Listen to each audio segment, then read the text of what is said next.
Jaya Radha Madhava Kunja Bihari.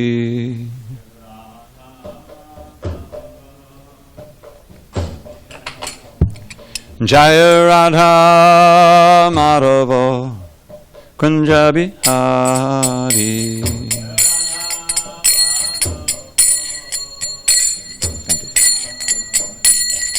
Gopijana Vallabha Girivardhari.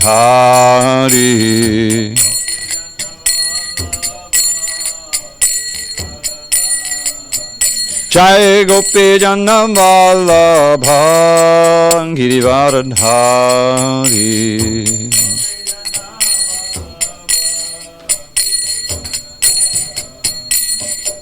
Yashodanandana Bhajana Ranjana. Yashodanandana Bhajana Ranjana. Yamunatira Vanachari. Yamunatira Vanachari. Jaya Radha Madhava Kunja Bihari.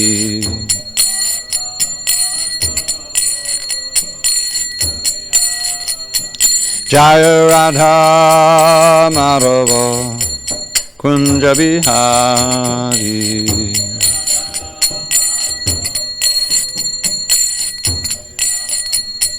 Jaya Radha Madhava Kunja Bihari. Madhava Kunja Bihari.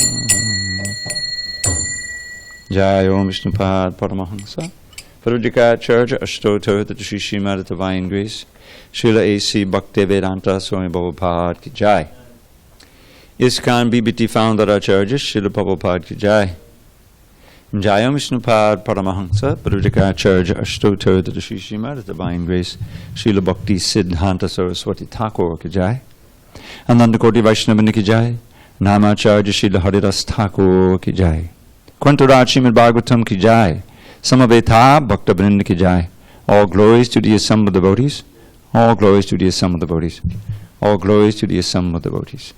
All glories to Shri Guru and Gauranga. Narayanam Namaskritya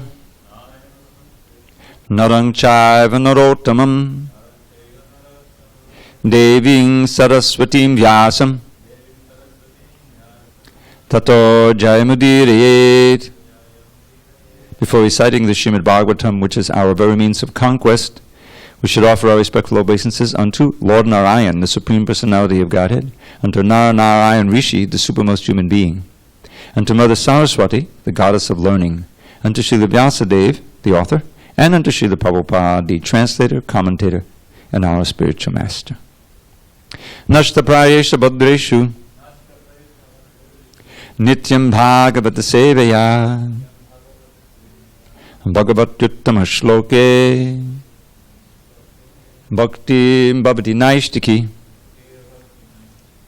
By regular attendance in classes on Srimad Bhagavatam and by rendering devotional service to the pure devotee, all that is inauspicious within the heart is destroyed almost to nil, and loving devotion to the Supreme Lord who is glorified in transcendental songs is established as an irrevocable fact. Om Namo Bhagavate Vasudevaya. Om Namo Bhagavate Vasudevaya. Om Namo Bhagavate Vasudevaya. On this 25th day of September 2019 in SanDiego, we're reading from Srimad Bhagavatam, translation and commentary by His Divine Grace A.C. Bhaktivedanta Swami Prabhupada. We are in Canto 4, entitled The Creation of the Fourth Order.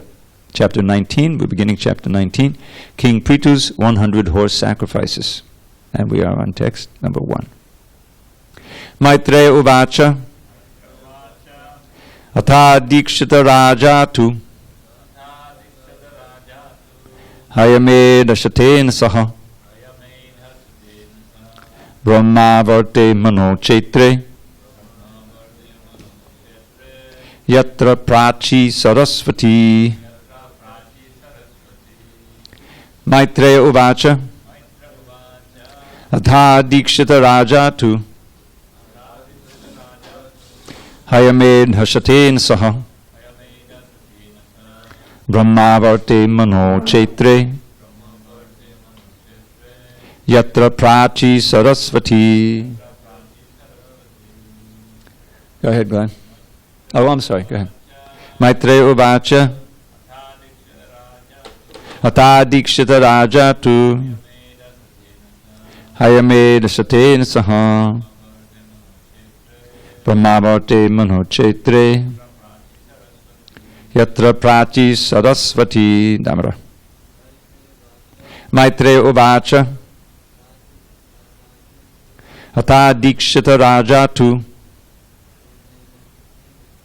Hayame nashaten saha Brahma varte mano chetre Yatra prachi sarasvati. Maitreya uvacha Atha dikshita rajatu Hayame nashaten saha Brahma varte mano chetre Yatra prachi sarasvati. Maitreya uvacha Atha dikshita rajatu Hayame dashaten saha Brahma varte mano chetre Prachi sarasvati. Maitreya uvacha. The sage Maitreya said, Atha, thereafter, a dikshita took initiation. Raja, the king. Tu, then. Haya, horse. Medha, sacrifices. Shatena, to perform 100. Saha, he. Brahma varte, known as Brahma Varta. Manoho, of Svayam Bhuva Manu. Chetre, in the land. Yatra, where. Prachi, eastern. Sarasvati, the river named Sarasvati. Translation. The great sage Maitreya continued, My dear Vidura, King Prithu initiated the performance of 100 horse sacrifices at the spot where the river Saraswati flows towards the east. This piece of land is known as Brahmavarta, and it was controlled by Swayambhuva Manu. Next verse, I'll read the Sanskrit myself. Tadabi pretya bhagavan karma tishayam atmanaha shatakvato namrishe prator yagya mahotsavam. When the most powerful Indra, the king of heaven, saw this, he considered the fact that King Prithu was going to exceed him in fruitive activities. Thus Indra could not tolerate the great sacrificial ceremonies performed by King Prithu. Purport. In the material world, everyone who comes to enjoy himself or lord it over material nature is envious of others. This envy is also found in the personality of the king of heaven, Indra. As evident from revealed scriptures, Indra was several times envious of many persons. He was especially envious of great fruitive activities and the execution of yoga practices, or siddhis. Indeed, he could not tolerate them, and he desired to break them up. He was envious due to fear that those who performed great sacrifices for the execution of mystic yoga might occupy his seat. Since no one in this material world can tolerate another's advancement, everyone in the material world is called matsara, envious. In the beginning of srimadbhagavatam, it is therefore said that srimadbhagavatam is meant for those who are completely nirmatsara, non-envious. In other words, one who is not free from the contamination of envy cannot advance in Krishna consciousness. In Krishna consciousness, however, if someone excels another person, the devotee who is excelled thinks how fortunate the other person is to be advancing in devotional service. Such non-envy is typical of Vaikuntha. However, when one is envious of his competitor, that is material. The demigods posted in the material world are not exempt from envy. Om jnana timarandasya jnananjana shalakaya chakshu unmilatam mena tasmai shri gurave namaha. I was born in the darkness of ignorance, but my spiritual master Srila Prabhupada opened my eyes with the torchlight of knowledge. I offer my humble obeisance unto him and all members of Sri Parampara. So first, a little meditation on the word envy and envious. Envious normally means, in American English, you have something, I want it. And indeed, that is the basic meaning here, that King Prithu was about to perform all these horse sacrifices. By the way, a note, the horse may be killed, but he's immediately given a new life, so he's actually improved. So it's not just a lot of slaughter of animals. So Indra, he occupies this post in heaven, the king of heaven. But he's very often controlled by the mode of passion. He couldn't control his sex life, therefore they punished him with a body full of vaginas, and then he played for some mercy, and so it turned into eyes. This is one of his pastimes. We know that he became extremely upset when his regular offering wasn't made in Vrindavan. They're, after all, a coward community, which means that they need regular rain, not too much, not too little, at the right time, and Indra controls the rain. So they were regularly performing Indra Jagya. Until, as we know, Krishna came along, questioned it, and said, don't forget about it. Just worship Govardhan Hill, and he told them how to go around, feed everybody, worship the Brahmins and the cows, and everything will be fine. I'll be pleased. So we know what happened then. He became so upset. He was first railing against the coward men. They've accepted the words of this foolish little boy, instead of performing the traditional tax paying. This is like the tax to the government. Performing the sacrifices, I'll show them, right? And this anger, born of envy, born of malice, completely covered his intelligence. After all, he's a devotee. He worships Krishna. He does a very important service of regulating the rain, and without Indra, it'd be a problem. But he lost it completely. It didn't compute that this little boy was actually his master. Same thing happened with Brahma, but he didn't do anything so foolish as to try to destroy the whole coward community. So, and we know, the story that Krishna lifted the hill and humbled Indra for his own good. Then he came to his senses, offered wonderful prayers, and participated in the Abhishek with the cow from the planet of cows, and it was okay for then. But then a little while later, Krishna's on the Garuda with Satyabhama from his Dwarka Leela. And one of his missions there was to return the earrings of Aditi, who's the mother of the demigods, which had been stolen by Bhaumasura, or Narakasura, whom he'd just killed, return them to the heavenly planet, to return them to Aditi. So he went to the heavenly planet and returned the earrings, and it was worshipped. But then Satyabhama said, look at that nice Parijata tree. Please get it for me. So Krishna says, okay. So he starts taking the tree that says, no, that's only for heaven. So there's another battle. Shukadeva Goswami is so disgusted at this that he has some special verses where he condemns Indra right there for losing it again after he had the Govardhan. You see the problem. So now we see Indra is envious of Prithu. And again, now let's focus on this word envy. Obviously, it also means he's afraid that he'll get too powerful and take his post. So he wants to prevent it from doing that. But at the same time, it boils over into malice. It boils over into ill will. And this is the use, when you read Srila Prabhupada, the word envy comes up quite often. And you have to see the context. What does he mean in this case? I remember reading Krishna book, and one of the books, and said, one should not be envious even of an ant. Well, what does an ant have that I want, you see? Doesn't compute. It's not jealousy. It's simply being uncaring or violent, just crushing it with your foot. Don't be aware of that. Of this little ant has its own course of life, and it wants to be safe, and so we don't kill anything unnecessarily. So Prabhupada makes the point in the purport here that the Bhagavatam, and indeed all of Krishna consciousness, is meant for those who are non-envious. Or another way of putting it, the process itself, if one can engage in it, will make you non-envious.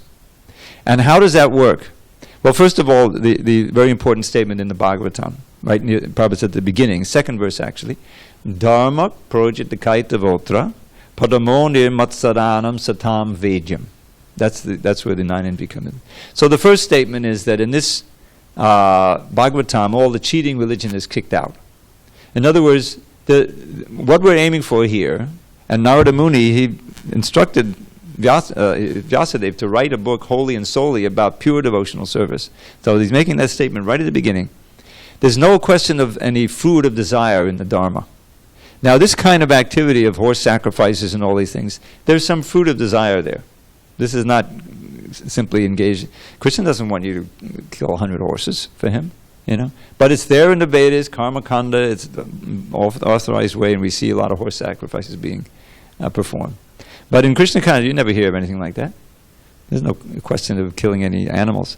So this is kind of within the realm of the Vedas, but it's the karma kanda section. It's the fruit of desire. So Bhagavatam really kicks all of that. Well, this is the Bhagavatam, so why are we hearing about it? Because in the whole context, as we read, it'll be in the context of pure devotion. And it also teaches an important lesson. So in the first line there, Dharma projitakaita votra. Here in the Bhagavatam, all of these cheating religions, materially motivated religion, is kicked out. We're not going to deal with that here. Paramo nirmatsaranam satam.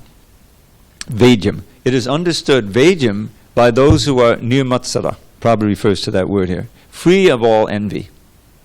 Because if you're envious in either of the two ways, you bear malice towards someone, or you're coveting something they have, you want to push them down so you'll exceed them. This is the mode of passion and ignorance. You can't understand the pure philosophy and practice Krishna consciousness if you hold that in your heart. This is one of the 6 enemies in the mind. What is it? Kama, Krodha, Moha, Mada, Matsarya. The Matsarya is envy. Lust, anger, greed, illusion, envy. So for devotees, how can they remain non-envious? Because they're purifying the heart by giving to Krishna, by thinking of Krishna's welfare. The whole idea in Krishna consciousness is that you're thinking of the other, beginning with Krishna. But because Krishna is in everybody and everybody needs to know Krishna, you can also be kind and a friend to all. The idea was Prahlad. And the qualities of Prahlad are described nicely by Kapila Dev. Titikshava, Karunika, Suridak, Sarvadehinam, Ajata Shatrava, Shanta, Sadhavak Sadhabhushana. Here's the ornaments of a real sadhu. Very tolerant. Indra wasn't tolerant. He wasn't tolerant during the Govardhan Lila. He wasn't tolerant here. That's not one of his qualities because he's got all that passion built up. So, but if you can be tolerant, then you can also be compassionate. In other words, if you go out to give someone Krishna consciousness, oftentimes you'll get rejected, sometimes spit upon. They'll be knocking your ego left and right. Sometimes physically attacked. So how can you be compassionate if you're not tolerant? You have to realize. Prabhupada gives the example of a patient in a hospital who's got a high fever and he's delirious. So the doctor comes in to give him a shot or give him some medicine, and he sees the doctor as an enemy. He starts cursing him, waving his arms, fighting. So what does the doctor do? Does he give up on that patient? Says, oh, there's no hope? No, he'll wait till it quiets down, and find some way to give him the treatment. He realizes this is a result of his illness. It's not something, that's intrinsic to him. So the devotees are like that too. Everybody is sick in this world. They have the disease of illusion, and they're suffering the symptoms of birth and death. And so this is like a big hospital here. And if we're a little bit cured, we have we've been given the tools, we've been given the medicine, the books, the holy name, prasadam, right? So everyone needs that to some degree or another. Last night we had an unusual experience. Came for class. Marcy was over there, and Ace showed up, and Suresh. But there were these two people sitting when I walked in. I'm an old guy with very bedraggled clothes, looked like I'd been on the street. You saw them? And then there was a lady sitting there. She was eating, in 2 cups. She was blind. She was blind. And she, trying to eat like that. And she said, I'm still hungry. I haven't eaten in a week. So I assigned Ace to find the prasadam, take them out, just take them out, put them out in the patios, turn on the lights. So they sat there peacefully. And the guy, the old guy, he gives me $1, So he feels responsible, So I have that $1. I'm going to drop that $1 into the hundi. This is his devotional service.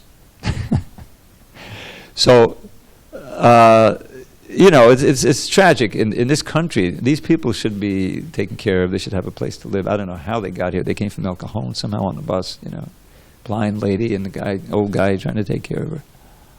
And they wandered into the temple. So, but we don't, I said, get out. I mean, sometimes you have to do that, but these people were harmless. They were just trying to live, so we gave them some prasadam, set them up outside, So, the devotee, because he is connected with Krishna and he's experiencing the highest happiness, then what does he have to be envious of anyone else in terms of what they have and what you have? You see how it just evaporates that. And on a positive side, he's identifying, because as we're reading in the Bhagavad Gita now, chapter 6, Atma Pamyena, he sees in relation to his own experience other people's happiness and distress. This is called empathy, where you're sensitive to the pada dukkha dukhi. There's this phrase: you're unhappy to see others unhappy. Conversely, you're happy to see others happy. Just the opposite of envy. Pada dukkha sukhi. This is called. There's a word in German for that. Do you know what that is? This came up in the war because there's so many sociopaths, beginning with Hitler. He created more of them. Schadenfreude means happy, Freude at others, pain. In other words, it's just the opposite, sociopathy, right? And that's exactly the opposite of the devotees. So, pada dukkha dukhi and pada sukha sukhi. So you see people suffering everywhere. You're happy because you're in touch with Krishna, so you try to give them that.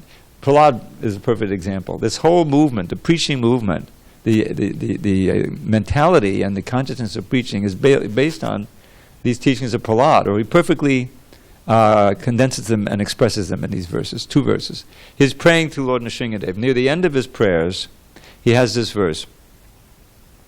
Naivod vijay padaduracchaya vaitaranyas fadviyagaya namahamata magna chitta. So first he says, I'm not at all disturbed. Nothing can disturb me. He proved it. They tried to kill him in so many ways. You know the story.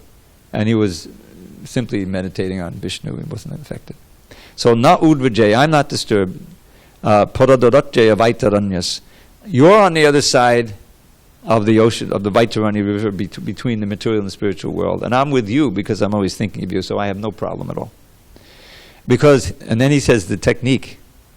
Tvadviryagaya namahamrta magna chitta. A very nice line. By singing or chanting your powerful activities, mahamrta magna chitta, I can absorb, literally immerse my consciousness in the highest nectar. So what do I have to, how am I going to be disturbed? And yet the next line he says, shoche, I am lamenting. I thought you just said you weren't disturbed. But that's the wonderful aspect of this verse. Shoche tato vimukha chetasa indriyata maya sukaya banamudvahato vimudhan. I am disturbed, I am lamenting for these fools and rascals, everybody else, who have turned their face away from you and are bearing the burden of trying to enjoy this flickering little maya sukaya, illusory happiness. He paints the picture of it in two lines, very graphically. So this, you read the purport, and Prabhupada ties it, of course, in with the preaching mood, which is confirmed in the next verse. He says, Prayena deva munayo savamukti kama maunam chanandi vajanena padartha nishta. So he's saying that, for the most part, these transcendentalists, these munis and yogis, massive people are sense enjoyers, but there's always a class who are after. Oh my Lord, Deva Muniyo Swavamukti Kama. Very, very cogent phrase. They're lusting after their own liberation. They don't give a damn about anyone else. That's what that means. Svavamukti kama. If they're just out for relieving their own suffering. I mean, anyone who's a little intelligent and studies Bhagavad Gita or any book of Vedas, oh yeah, my real problems are birth, old age, disease, and death. How can I escape from it? So if you find out by mukti, by liberation, getting free from entanglement in this world, I'll be free from those horrible things. So thinking in that way, I, it's an ego thing. So therefore it's kama, maunam charanti. They wander silently. Vijane, where there are no people. The forest, the hills, the mountains, Himalayas, wherever. Alone. Or with a few other yogis. Naparata nishta, not at all determined to help others. You see? This is predominant. People think of, spiritual life, yoga, they think, how can I be benefited? How can I become peaceful? Let's go on a retreat so I can become peaceful. The center is always you. It may be mode of goodness or whatever, but it's still self-centered. So Prahlad, what he just said in the previous verse, I'm lamenting for these fools and rascals trying to enjoy in this world. So what's he going to do about it? He said, Naitan Vihaya Kripanan, I'm not going to give up these kripanas, these wretches who are struggling so hard to enjoy material energy and suffering like anything. Vimamuksha eko. Again he reiterates, just wanting my own liberation. Because, and here's the punchline, if you will, Naparata nishta, naunam jananti bine naparata nishta, naitan vihayakmanam vimuksha eko, nanyam tvarasti shadanam brahmato napashe. I do not see any other hope for these people than your lotus feet. He's speaking to Shringadev, to the Lord here. In other words, if I don't stay in these big cities, Prabhupada talks about, in the purport, and try to give them Krishna consciousness, which means giving them access to your lotus feet, then they have no hope. They'll struggle here, go here, up and down the universes, they'll never get. So this, Prabhupada very much embraced these two verses as the mood of Sankirtan. And that's really, and it's interesting because it begins with this idea that if you're really advanced, as Prahlad was the most advanced, then you'll be happy all the time, except for paradukkha dukhi, of being empathetic and sympathetic for others suffering and trying to give them what you have, which is Krishna consciousness. So that's just the opposite of what we're reading here. What this envy is manifest in Indra. Now, because he's afraid that Prithu will become more advanced and attain mystic powers and take over his position. And what are we in right now? Socially, this is the election season. It's practically, it starts like 2 years away from the present election, and all of these candidates, they're trying to get that seat, get that position of power, right? Now they're in different modes and everything like that, but the idea is they have to, in order to do that, they have to knock each other down. They certainly have to knock the guy who's at the top down, right? So it's all big, a festival of criticizing, of envy, it's not auspicious, And it's all to get to this position that Prithu has, which he deserves. He was installed by the Brahmins. He's an avatar. It describes him, every time it describes him as if he were Vishnu, but we understand he's empowered, but we're very empowered. So this kind of leader is essential in society. Krishna says what the great man does, or what one who is highly respected does in the leadership position, everybody follows as an example. This is the whole principle of advertising, celebrities endorsing some beer or car or something like that. Oh, if my idol, likes it, it must be good, let me buy it. And they pay these guys, or women, millions of dollars to do that. So, but what to speak if someone is truly worshipable or advanced and respectable, then that person, what he does, then the whole society becomes purified by that. It's just the nature of the human beings. Conversely, if the top is filled with kakistocracy, do you ever hear that word? Here's a new word for you. We know democracy, aristocracy, oligarchy. Kakistocracy is a word I never knew until recently. It means the rule by the worst. That's all you need to know. So, Bhagavatam keyed. Who is it spoken to? King Parikshit. And throughout Bhagavatam, besides Prithu, Parikshit, we have Yudhishthir, we have, of course, Ram is mentioned as, the Lord himself as the king, the ideal Ram Raj. Who is on leading society is all important. That's why Krishna came, in order to reinstitute Dharma and put Dharma personified in on the throne. So that's very important for the welfare of the people, is to have a pious government, a Krishna-conscious leader. You can imagine what it would be like. But it's hard in the Kali Yuga.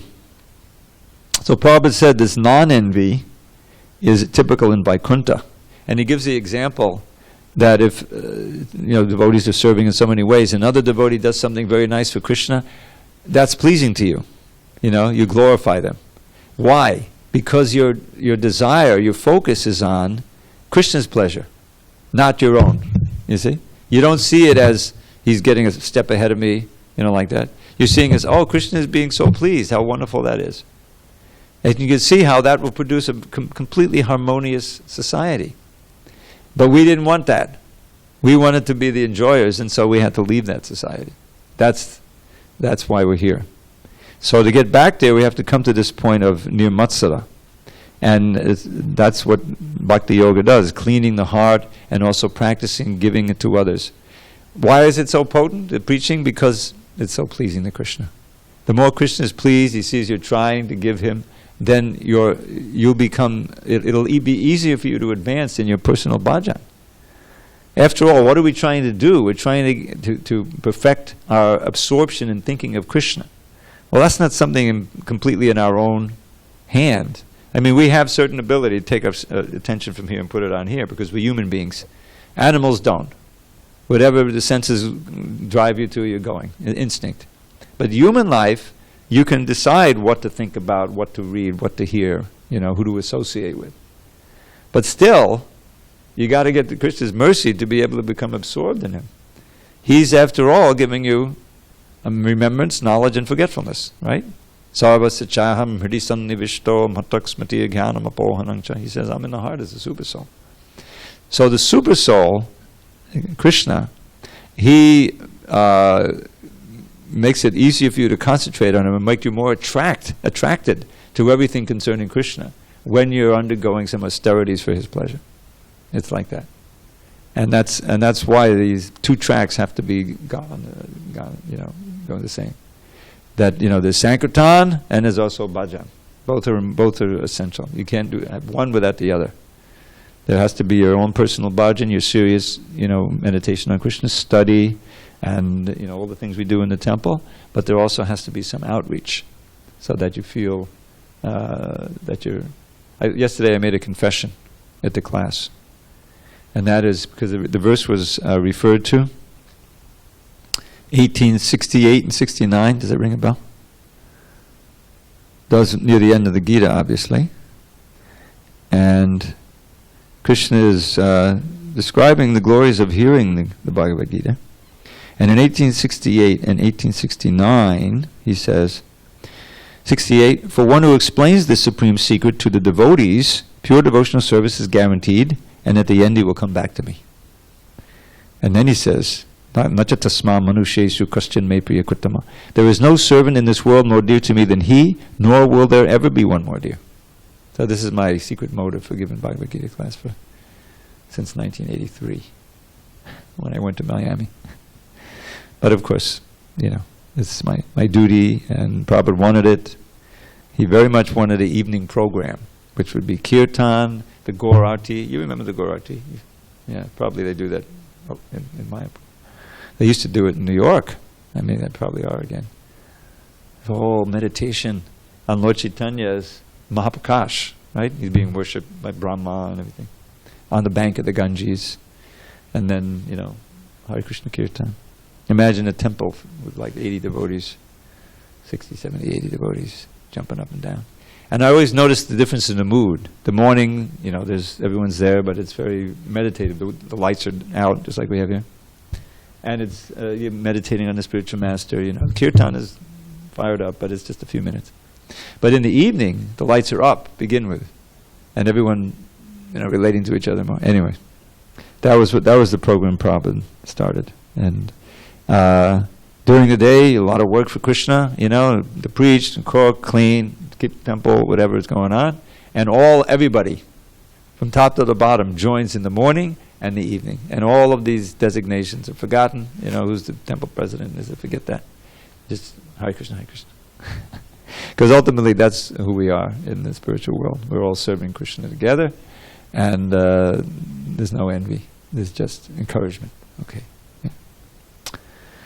Okay. Any questions or comments on these verses? We have the mic. Oh, we have a question too. Maybe a comment. Bhakti. Speak into the mic and Okay. yell it so I can hear. Hare Krishna. That's good. This is a golden verse in purport. It's a golden verse in purport. Right. Yes, very valuable. Something relevant to every individual in the material world. Prabhupada is speaking on envy.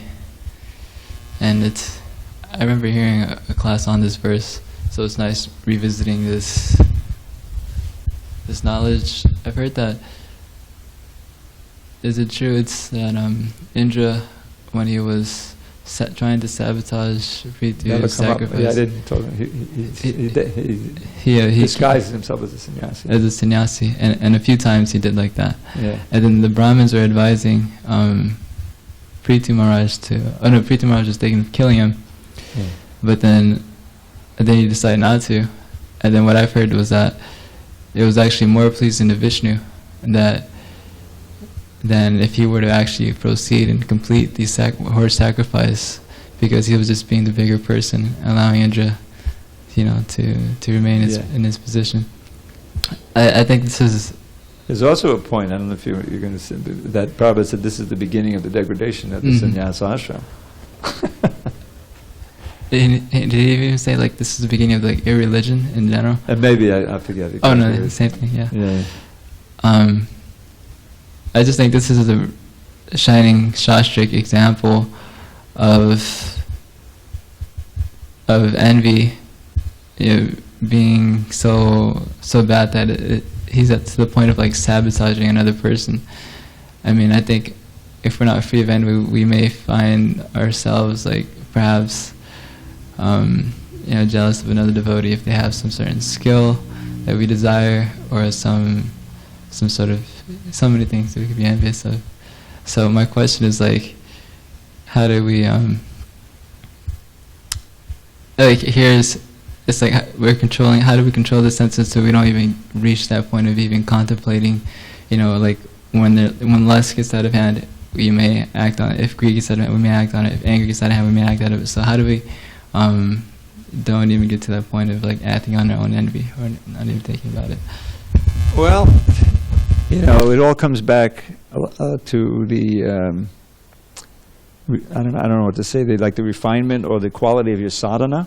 That's a very important point, because simply, chanting nicely and hearing and studying, memorizing verses, doing deity service, none of those things will be inherently, they're not going to cause any envy, but rather they're purifying the heart.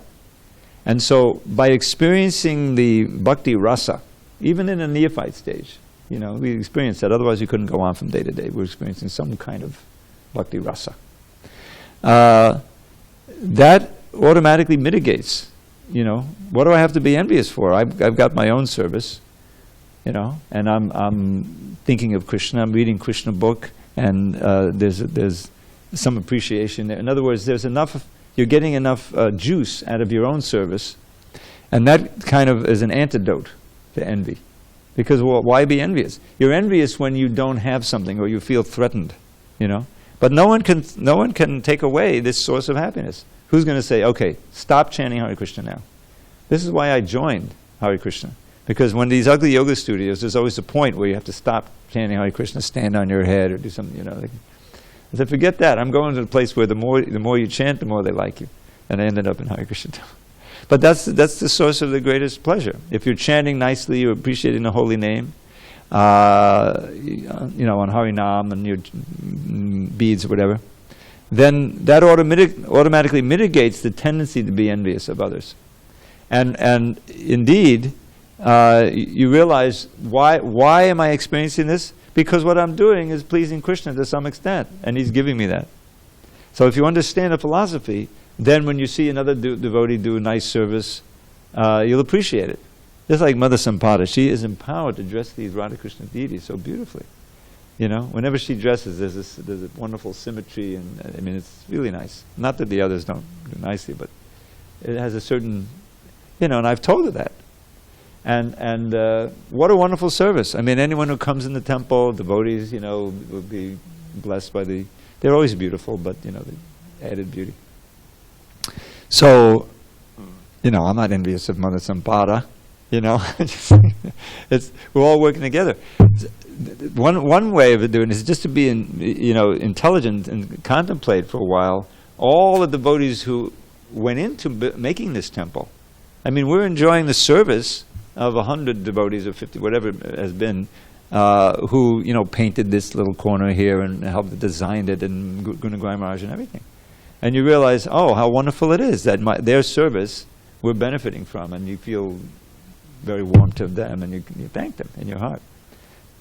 So that kind of attitude completely negates. And the other thing is, I was taught this experience I'll never forget. In my first trip to India, 1975, I was there for the inauguration of the Krishna Balaram temple. It had been delayed 2 years. The past time. Prabhupada thought it was going to happen in 73. He was sure it was going to happen in 74. It finally happened in 75. So somehow or other, by Krishna's arrangement, I'm there in India. So first we go to Mayapur. Prabhupada is there, so many devotees, wonderful. Then we all get on a train to go to Hyderabad, which the temple hadn't even been built yet. It's half-built temple, but we're going anyway. And I have some pictures. Prabhupada's giving a lecture. Fifth Canto had just come out. The marathon is over, and these books, Fifth Canto was part of it. And so on the way there, it was a long train ride, relatively speaking. I was a new devotee. There's 2 years in the movement about, and it's uncomfortable in going through some of the modes, So I started speaking critically, not heavy duty, but some critically of some other devotees, And the devotee I was with, who was a little more experienced, he said, "Stop. You shouldn't speak like that." And he said, the antidote to even the start of that desire to do that is to find some way to glorify devotees. Any devotee. Of course, you can always glorify Prabhupada, but you find something nice that you can say. Because the whole thing is putting, mental armor so that you're not going to get into that mood of criticism. So if you're glorifying Krishna, Lord Chaitanya, Radharani, Prabhupada, that in itself, but especially glorifying other devotees, finding something nice to say, then that'll kill that instinct or that little impetus to start getting into blasphemy, which is so dangerous. So that's, you find that. I find that very much in Madhanath Swami. I remember one class in L.A., one devotee had passed, you probably knew him, Abhiram Thakur. He was in the ashram there in Chowpatty. He's an older man. He joined in Pakistan, I think he was maybe. And he'd been there for years, and then switched over from Kirtananda and everything. He took reinitiation from Ramaswamy. And he was kind of the father. He was an elder guy, 50, then he became 60, taking care of all the brahmacharis in Chowpatty. And he would always be singing songs about Bhaktivinoda Thakur, and trying to serve these brahmacharis, seeing how they were doing when they came back from Sankirtan, giving them prasadam and everything. So he was very much appreciated. And he had just passed away, so what I understood is that wherever Radhanath Swami went on that tour, that particular tour of the West, he was glorifying this devotee. And it went on, he can go on, it was at least 2-hour class. And then I noticed different times when I would contact him that he does that often, that he'll glorify. And it's a wonderful practice of teaching us. Because that's really what's going on. You're appreciating others. You take the essence of the whole thing is the Shikshastika. You go to the end of the CC, there's chapter 20, and then the Shikshastika. At the end of the Shikshastika, you have Ashlistava Paratang Banashtamam. It's a very intimate verse. Radharani is saying, let him embrace me, let him trample me, let him crush me by his embrace. But he's always the Lord of my heart, whatever he does, like that. Then Lord Chaitanya explains that verse.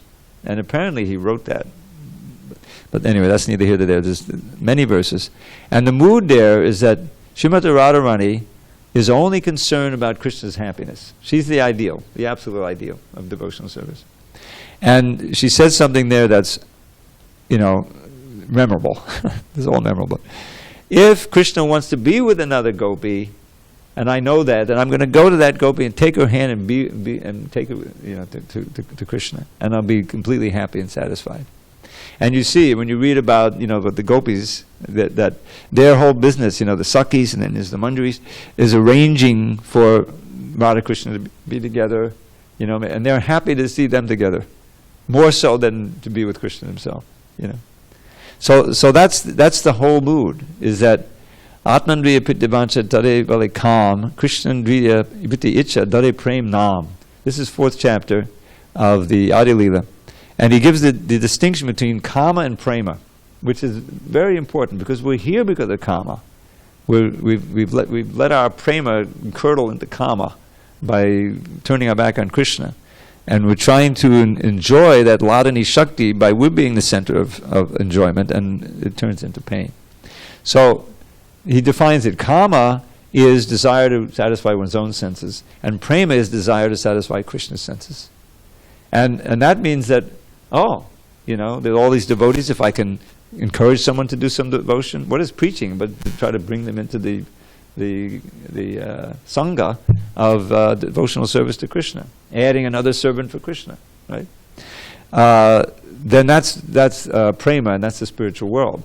And this world is based on kama, means everyone's competing. Who can get more than the other, and it makes your heart so hard that you're willing to exploit others, kill others, all the stuff that's going on. So that's what the whole process is about. And to avoid this, mood of envy, then chant Hare Krishna, glorify devotees, serve, and eventually it becomes less likely that you do that. Bhakti pareshana bhavarakta anita chaisha chikekakala. That by the process of bhakti you experience 3 things, and they become more intense. The first is bhakti, means the actual feeling of bhakti rasa. And para isha anubhava, you experience Krishna's presence more and more in your heart and everywhere outside. You eventually see him. And virakta anyata cha, you become indifferent to everything else. Just like when you're sitting down to a feast on the Shringa Churdasi at the end of the day, you have a good appetite, and you start, you say your prayers, you experience prasadam, and you start tasting, first thing is tushti, very pleasure, and pushti, you're being nourished. And Chudapayo anugasam, with every bite, your hunger is going. You're not diverted to anything else, and your hunger is, that's vairagya. You're detached from everything else. So it's a long answer to a short question, but I hope it helped. All glories to Srila Prabhupada. Hare Krishna.